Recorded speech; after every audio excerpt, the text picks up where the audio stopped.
Hi guys, Sam Jackson here. Some of you may know me from the EA Trading Academy forum, or have spoken to me on there. So I've been using EA Studio for about a year now, and FSB Pro, but mainly EA Studio, or it's my favourite. And Peck was asked me to put together some videos on generally things I've picked up over that time, how I generally use it, and how I've I'll say that over that year, my results have continually improved, and I've learned a lot, mostly exclusively through the combination of doing Petco's courses and learning from Petco,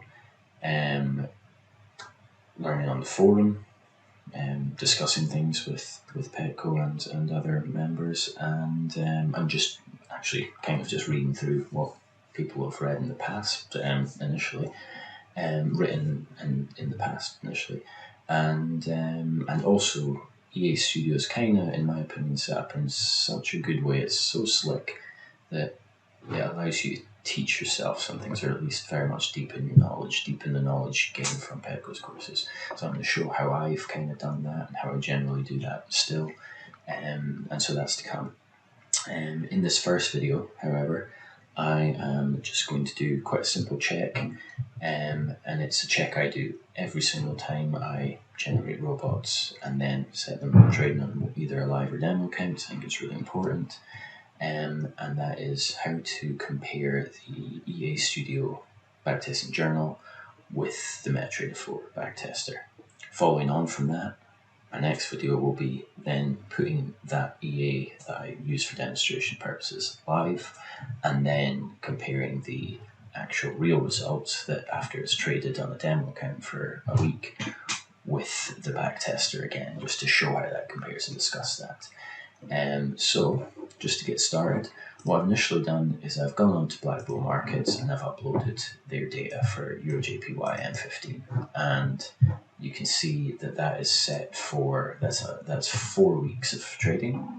So I've done that. I've set the data horizon to say trade for 4 weeks, and because I just want something quick for demonstration purposes, I've just said over those 4 weeks I want an EA or a strategy with a profit factor of 1.1, and just give me something that trades at least 20 times. So that way we're going to get a good example.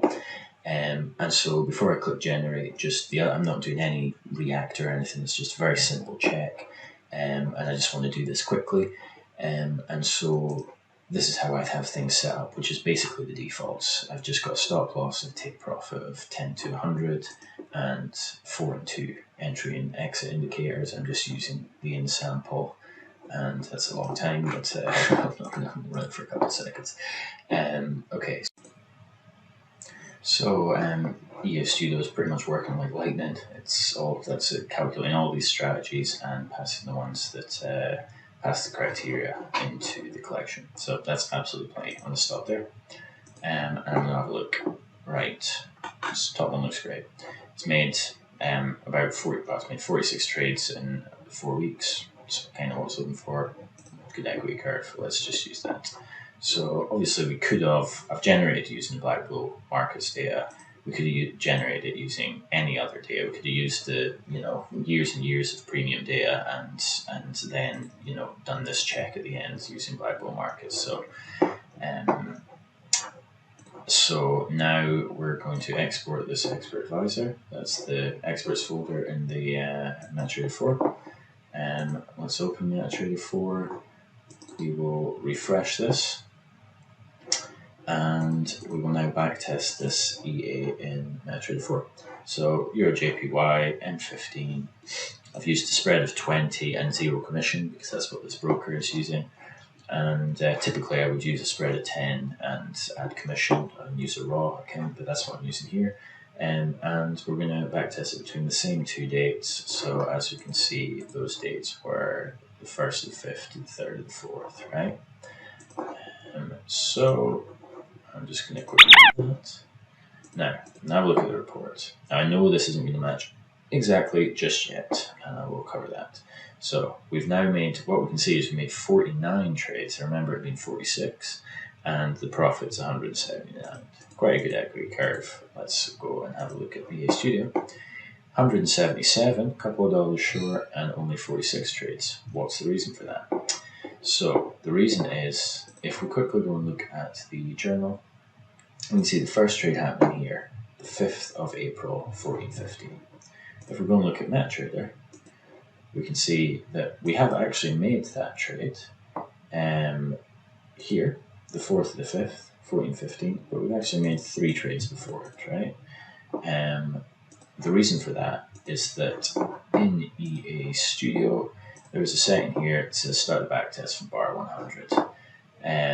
Now, some indicators need even 100 bars to calculate. So, the way I get around that, and that is the reason for that, I'm absolutely positive, is for EA Studio's efficiency. So if you've got loads and loads of data, it's kind of cutting that off and going, well, we'll need 100 bars before we actually start generating signals, because that's what the indicator will need. But it's so EA Studio can be as fast as it is, and it is insanely fast.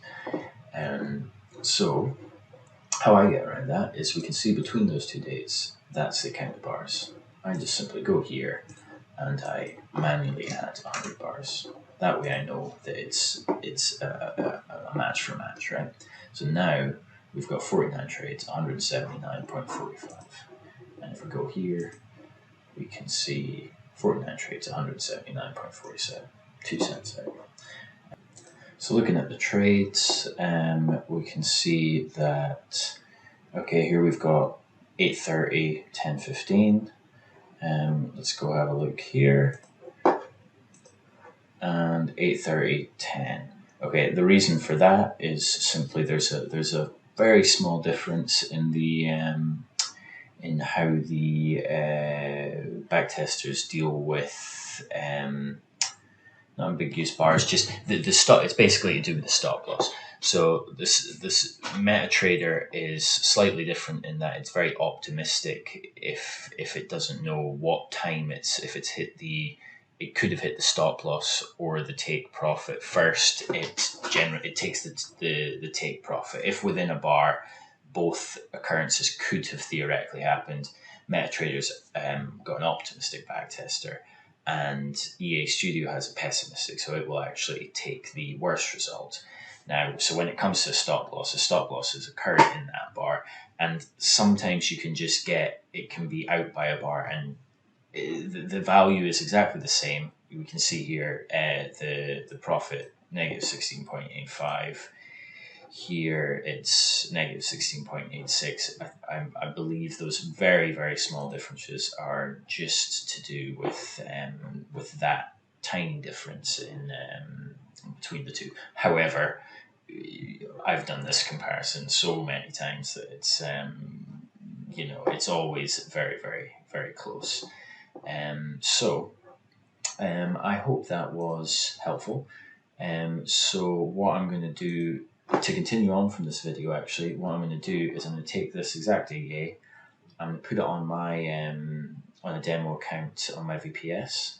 I'm going to let that trade for a week, and then after the week, I'm going to release another video just having a look at how those trades were in real time, and then compare the actual trading of that EA with the 2 backtesters. Again, obviously the 2 backtesters will be pretty much exactly the same, but comparing the real-time trades with the backtesting, and just discussing those results a little bit. Again, having done it lots of times, I'm very, very sure they'll be very close, but we'll discuss those small differences in the next video. Okay, so I hope that was helpful, and I'll speak to you next time.